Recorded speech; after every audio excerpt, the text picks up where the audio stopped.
Distinguished guests, ladies and gentlemen, it is my honor and privilege to now invite Yang Amat Berbahagia Tun Dr. Mahathir Mohamad, the 4th Prime Minister of Malaysia and President of the Perdana Global Peace Foundation, to address us.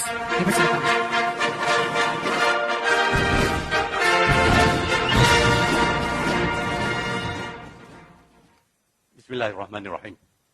Yang berbahagia Tan Sri Norin Mai, Yang berbahagia Tan Sri Rais Yatim Wan Sri, distinguished speakers, guests, excellencies, ladies and gentlemen.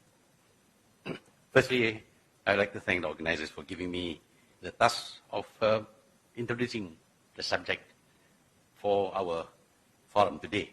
And the subject is the New World Order, whether it is a recipe for war or peace. We often hear leaders talking about a new world order. And for most of us, when somebody speaks about a new world order, we visualize a better world, a world where we live a much more prosperous life, free of oppression and the like. But actually, the idea of a new world order is not new. It is very old. And you heard from Tan Sri Norin Mai just now what kind of new world order was first conceived. Basically, it is about having a world government. We should abolish all states, all nations, all borders, but instead have only one world government. And that world government is to be by certain people, elites, people who are very rich, very intelligent, very powerful in many ways. They are the ones who will govern the world. There was not much talk about democracy or choice of leaders. Instead, there was to be a government by these elites who will impose their rules on everyone in this world. And for those who are unwilling to submit to them, there will be punishment. This is the concept initially, but many have not read or do not know about this concept. But it is important for us to remember that this new world order is an old world order. It's something that was conceived more than 100 years ago. And yet it is being repeated by powerful politicians from powerful countries that it is new. We should be asking ourselves whether the people who originally conceived this idea has given up hope on achieving a world government. If we study carefully recent history, we will know that there are people who still wish to set up a world government where this government rules the whole world without regard for nations or states. There would be no borders. And when I say no borders, I'm quite sure you remember lots of talk about globalization and a borderless world.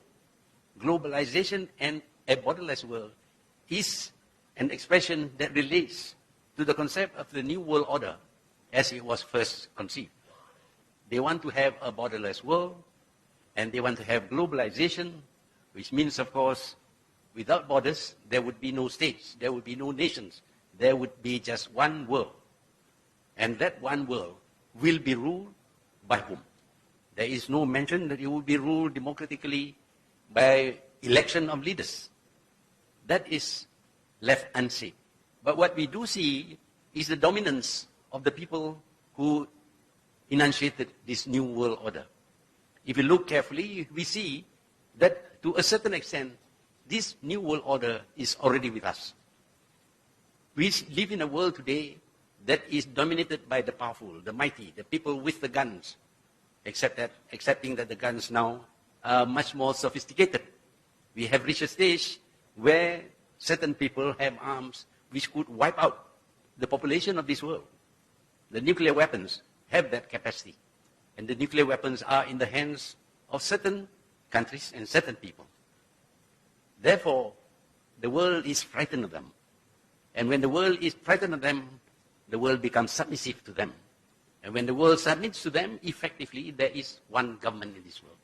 And indeed, we see the promotion of this concept of a new world order through what is being done today.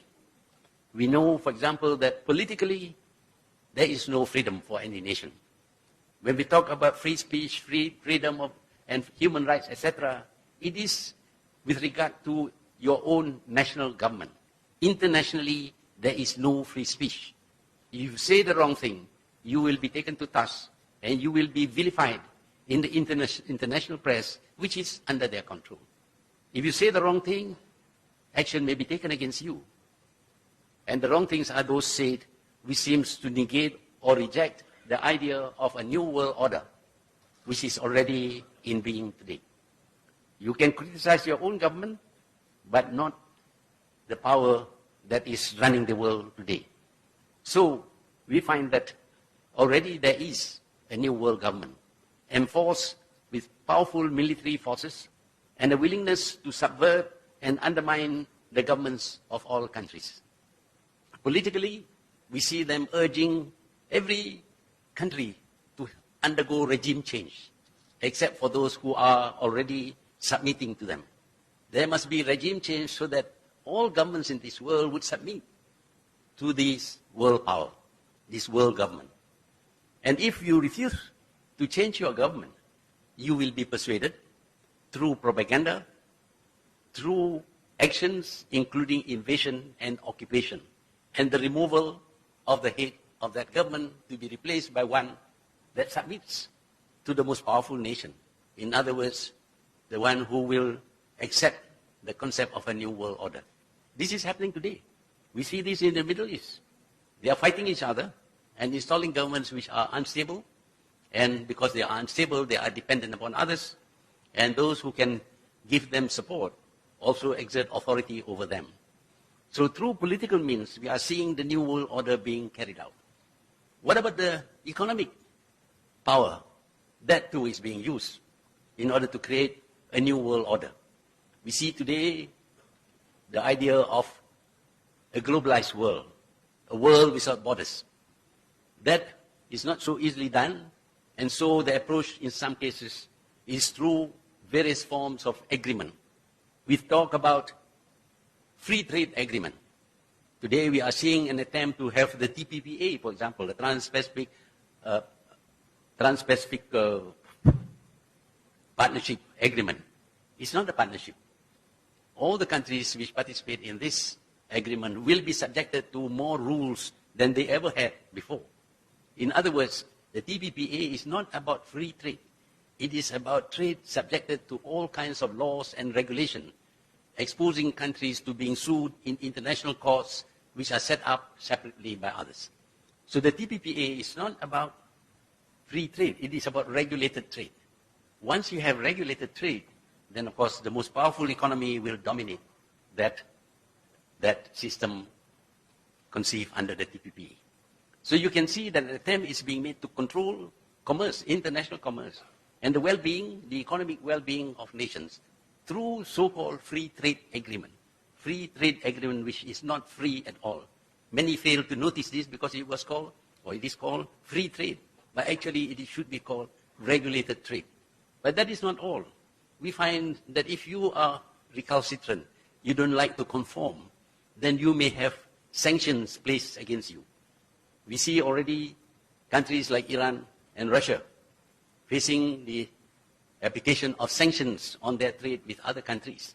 But the sad thing is that in the attempt to apply sanctions to this country, they have to apply sanctions to even their friends, to even people, countries which are not their target. For example, when sanctions are placed against Iran, Malaysia also faces sanctions. Because if we try to trade with Iran, then we will receive all kinds of punitive action, like closing down our banks and other things. So the attempt to control the world through the most powerful nation is already on in not just the political field, but also in the economic field. Then there is the moral values that are being promoted. You are not allowed to have your own value system. You must conform to the new value system as conceived by the powerful. We should have freedom, and freedom should be unlimited. And we see the promotion of values which are against our own beliefs, against our religion. But this we must have because these are the values that is promoted by the most powerful nation in the world. We must allow all kinds of freedom, including equality between men and women, to the extent that there is no necessity for men to marry women or women to marry men. They can marry among the same sex if they so wish. That is against our value system, but we have to accept that also. And there are other values which are being undermined because of the need to set up one single system of moral values. The stress is always on equality, on freedom of speech. And so we have what happened to this magazine called Charlie Hebdo from France. And because of freedom of speech, this magazine has a right to insult other people. Now, if you allow insulting people as part of the freedom of speech, you will have no peace. I cannot walk up to a person and curse him or call dirty names about his parents simply because it is my freedom. I think the freedom of the people who receive this kind of treatment would be to bash you on your nose. But the interpretation of freedom is that you can say anything, insult anybody you like, because freedom is the most important thing in this system of moral values that is being promoted. So along all the three areas, you see an attempt to undermine everything that we believe in, undermine our politics, undermine our economy, and undermine our moral values. When this happens, of course, if all were to accept all this as the necessary thing for our lives, then there would be the need to submit to one single government, a world government. And this world government will govern without our consent. They will govern according to their own concept of governance, their own ideas about freedom, their own ideas about what is right and what is wrong. And when this happens, of course, then the new world order would have succeeded fully. What we are seeing today is a process towards that direction, the establishment of a world government that is responsible to nobody. We would have no choice at all as to who should rule this world. We have to accept the rulers because they consider themselves as the most suitable people to rule this world. So this idea about the new world order is still in place. The new world order meaning that there should be one world government and they should rule according to their whims and fancies. What we are seeing today happening in the Middle East, happening in many other countries, including in Malaysia, where interference is being made in the political process of this country, all these are in the interest of establishing the new world order. Now, would this bring peace to us? Or would it cause wars to be fought in many places? We already see wars being fought in the Middle East, wars were fought in Vietnam, and in many other parts of the world, because of the need for the people who are promoting the new world order to establish their government of the world. And not only wars, we see all kinds of subversion taking place, undermining our moral values to the extent that we become helpless, unable to do anything. And the peace that we will get from this is the peace of the graveyard, because the intention also is to reduce the number of people in this world. At the time when the New World Order was enunciated, the population of this world was only 3 billion. The intention was to reduce it to 1 billion. Now the population of the world is 7 billion. There will be a need to kill many billions of people or to starve them to death or to prevent them from giving birth in order to reduce the population of this world. This is what is in store for most. For those who will suffer and die, there will be the peace of the grave. But would there be war? Of course, there would be war. We are seeing this already. Not wars in the countries which are promoting the New World Order, but in other places. The wars are meant to weaken and destabilize small nations so that they will succumb, they will submit to the New World Order as proposed by the powerful nations. So both possibilities are there. There would be the peace of the grave, or there would be war, and the world will be in a state of turmoil. We are very grateful that so many thinkers are here today to give their views of the New World Order. I have tried to explain what the New World Order is all about, but I'm quite sure that we will learn more about the New World Order from the eminent speakers who have been invited. So with that, I would like to say thank you to the organizers for giving me this opportunity to launch the international conference on the New World Order, whether it is a recipe for war or for peace. I thank you. Thank you.